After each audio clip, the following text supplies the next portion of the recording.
¿Nos hemos preguntado alguna vez cómo es posible que millones de dispositivos diminutos, desde un sensor en mitad del campo hasta un localizador en la ciudad, se comuniquen a kilómetros de distancia gastando poquísima batería? Pues la respuesta está en una tecnología fascinante llamada LoRa. Hoy vamos a hacer precisamente eso. Vamos a desgranar su capa física para entender de principio a fin cómo un simple bit se convierte en una onda capaz de viajar increíblemente lejos. LoRa, como su nombre indica, viene de Long Range, largo alcance. Y su magia, su secreto, reside en una técnica de modulación que se llama Chirp Spread Spectrum. A ver, en vez de usar un simple pulso de radio, LoRa usa lo que se conoce como chirps. Imaginaos un sonido que empieza en un tono bajo y sube de forma constante hasta uno alto. Pues eso es un chirp, pero con frecuencias de radio. Esta es la clave de su robustez y su alcance brutal. Claro, todo tiene un precio. Se sacrifica un poquito de velocidad para ganar esta distancia enorme, algo que es absolutamente fundamental para el Internet de las cosas. Bueno, pues vamos a meternos en faena. Aquí tenemos nuestra hoja de ruta para hoy.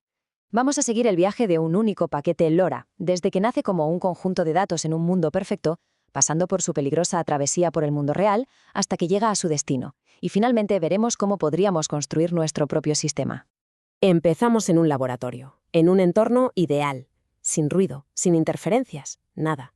Un mundo teórico que nos va a permitir entender la esencia pura de cómo LoRa consigue transformar simples unos y ceros en una señal de radio. El primer paso es la codificación. LoRa coge el chorro de datos binarios y lo parte en trocitos, en bloques. El tamaño de cada bloque lo define un parámetro que es crucial, el Spreading Factor, o SF. Para que nos entendamos, un SF más alto significa que la señal puede llegar más lejos, pero, a cambio, la transmisión de datos es más lenta. Es el ajuste clave para equilibrar alcance y velocidad. Pues bien, cada uno de estos bloques de bits se convierte en un único número, lo que llamamos un símbolo. Y lo mejor es que este proceso es súper directo. Fijaos, si por ejemplo usamos un spreading factor de 8, pues cogemos 8 bits como estos que vemos aquí, 0, 1, 1, 1, 1, 0, 0, 0. Si simplemente los leemos como un número binario normal y corriente, el resultado es el número decimal 120. Ya está. Este número, 120, es la información que ahora vamos a convertir en una onda. Y ese valor, nuestro 120, es el que le dice a la radio en qué frecuencia tiene que empezar a emitir esa onda tan especial, el chirp. Para enviar los datos se usa un upchirp, que es una señal cuya frecuencia va subiendo de forma lineal. Y para la sincronización, para que el receptor sepa que ahí empieza un mensaje, se usa un downchirp, que es justo lo contrario, su frecuencia va disminuyendo. Vale, pasamos a la siguiente etapa, y aquí es donde la cosa se empieza a complicar de verdad. Nuestra señal perfecta, nuestro chirp, sale del transmisor y se adentra en el impredecible y caótico mundo real. Entra en lo que llamamos el canal de comunicación. El primer enemigo con el que se topa es el ruido aditivo blanco gaussiano, o AWGN por sus siglas en inglés. ¿Qué es esto? Pues básicamente es el ruido de fondo que hay en el aire. Pensad en la estática que se oye en una radio antigua cuando no sintoniza bien una emisora. Pues es eso, una capa de ruido aleatorio que se le suma a nuestra señal y amenaza con tapar la información que lleva. El segundo gran desafío es lo que se conoce como el canal selectivo en frecuencia. En la vida real, las ondas de radio no viajan en línea recta y ya. ¿Qué va? Rebotan en edificios, en árboles, en coches, en todo. Y esto crea ecos, es decir, múltiples versiones de la misma señal que llegan al receptor por caminos diferentes y, claro, con pequeños retrasos. Un modelo muy común para entender esto es el de dos caminos, una señal principal, que es la más fuerte, y un eco más débil que llega un poquito más tarde, interfiriendo con la original. Y con este panorama llegamos por fin al receptor. Su misión, que no es nada fácil, es recuperar el símbolo original, nuestro número 120, a partir de esa señal que ahora viene llena de ruido y de ecos. Y es aquí donde la teoría del laboratorio choca de frente con la cruda realidad. La pregunta del millón es esta, claro. ¿Cómo demonios puede un receptor encontrar esa información original, ese número preciso, que ahora mismo está enterrado bajo todo ese ruido y toda esa interferencia? Es como buscar una aguja en un pajar.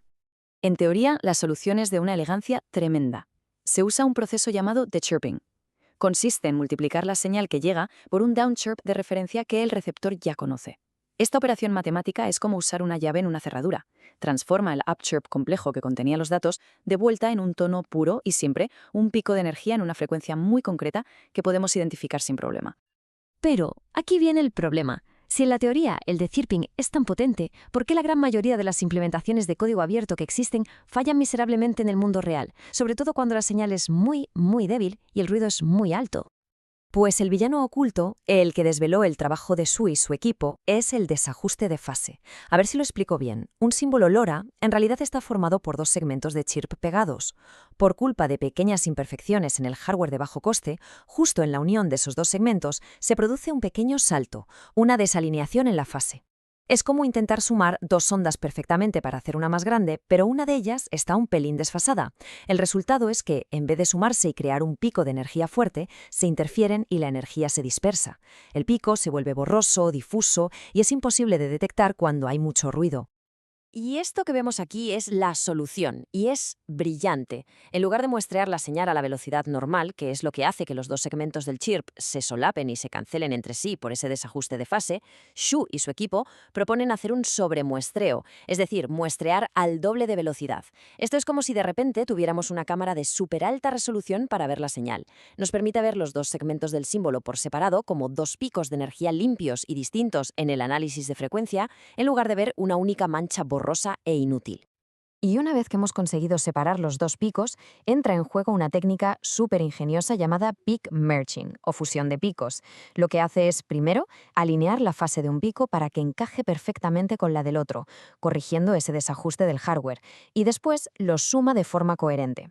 El resultado, se recupera toda la energía de la señal que se estaba perdiendo, acercándonos al rendimiento que tendríamos en un mundo ideal sin imperfecciones. Venga, que ya casi lo tenemos. Pasamos a la fase final. Ya hemos conseguido recuperar los valores de los símbolos correctos gracias a estas técnicas tan avanzadas. Pero ojo, estos números todavía no son los datos originales. Ahora nos queda descifrar el código. Para recuperar los bits originales hay que aplicar 4 operaciones distintas. La primera es la codificación Gray, que ayuda a que un pequeño error en el símbolo no cause muchos errores en los bits. Luego viene el desentrelazado, que básicamente desordena los bits para protegerlos contra ráfagas de ruido. Después, la corrección de errores de Hamming, que es capaz de detectar y corregir pequeños fallos. Y por último, el desblanqueo, que deshace una aleatorización inicial de los datos. El problema es que durante años el orden exacto en el que había que aplicar estas operaciones era un misterio. Y esto es crítico porque si te equivocas en el orden, da igual lo bien que hayas recibido la señal, los datos serán irrecuperables. Entonces, ¿cuál es la secuencia secreta para descifrar el código LoRa? Pues gracias a una manipulación muy ingeniosa de los paquetes, el trabajo de Xu y su equipo consiguió demostrar sin lugar a dudas que el orden correcto es este. Primero, codificación Gray, después desentrelazado, a continuación, corrección de errores de Hamming y finalmente el desblanqueo. Este descubrimiento fue la pieza que faltaba en el puzzle, la clave para poder decodificar el 100% de los paquetes correctamente. Muy bien, y después de todo este viaje por las tripas de la señal, la pregunta es, ¿qué significa todo esto para alguien que quiera construir su propio sistema LoRa? ¿O simplemente entenderlo a fondo? Pues todo este camino que hemos recorrido, desde la teoría más pura hasta estas técnicas avanzadas, nos da una hoja de ruta perfecta. Si quisiéramos montar nuestro propio receptor, lo lógico sería empezar por implementar el transmisor para tener algo con lo que probar. Luego desarrollar el receptor básico con el de-chirping. El siguiente paso, el crucial, sería añadir el peak merging para hacerlo robusto de verdad. Y ya para rematar, implementar la recuperación de reloj para compensar las pequeñas desviaciones de los cristales de bajo coste. Siguiendo estos pasos, se pasa de una simple teoría a tener un receptor LoRa que funciona de verdad en el complicado mundo real. Y si queda alguna duda del impacto que tiene entender todo esto, esta frase del artículo de Su lo resume a la perfección. Pasar de un 66,7% de éxito, que era lo máximo que se conseguía antes, a un 100% es un salto de gigante. Es la diferencia entre un sistema que a veces funciona y uno que funciona siempre. Y todo gracias a tener una comprensión completa y profunda de la capa física. Al final, este análisis tan profundo nos demuestra algo muy importante, que la verdadera innovación muchas veces no está solo en la idea general, sino en dominar los detalles complejos y a veces casi ocultos de cómo se implementa. Entender estas capas profundas de la tecnología es lo que de verdad nos va a permitir construir la próxima generación de dispositivos conectados, pero esta vez de forma robusta y fiable.